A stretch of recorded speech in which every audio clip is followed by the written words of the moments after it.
CRPF के एक commando Rakeshwar Singh Manhas को नक्सली बंधक बना लेते हैं। जम्मू के रहने वाले राकेश्वर सिंह मनहास अभी भी लापता है। अब 22 जवान शहीद हो चुके हैं और 23वां जवान नक्सलियों के कब्जे में है। खबर पूरे देश में जंगल में लगी आग की तरह फैल जाती है और शासन प्रशासन का पूरा तंत्र एक्शन में आ जाता है।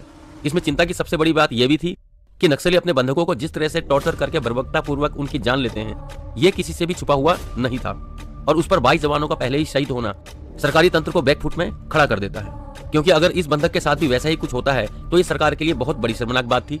इसलिए उस बंधक को छुड़ाने के लिए सीआरपीएफ, लोकल पुलिस, मुखबिर और मीडिएटर सभी नक्सलियों को समझाने का प्रयास शुरू कर देते हैं, लेकिन किसी भी हाल में ये मामला सिरे से लगता नजर नहीं आ रहा था। इसी दौरान लोकल पुलिस नक्सलियों से बात करने के लिए अथॉरिटी को एक फ्रीलांसर जर्नलिस्ट का नाम सुझाती है, जिसकी ईमानदारी और रिपोर्टिंग की वजह से नक्सलियों तक में उसकी गहरी पैठ थी।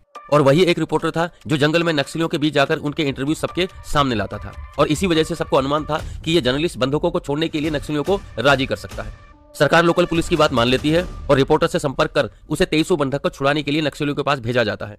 जर्नलिस्ट 4 रिपोर्टर्स की एक टीम लेकर कई दिनों तक नक्सलियों को मनाने की कोशिश करता है और आखिरकार 3 अप्रैल को बंधक बनाए गए राकेश्वर सिंह मनहास को 10 अप्रैल को खुद अपनी बाइक में बैठाकर वो जर्नलिस्ट नक्सलियों के चुंगल से छुड़ा कर ले आता है। हम सिक्किम में हैं, एक जन्नत से निकल के दूसरे जन्नत में आए।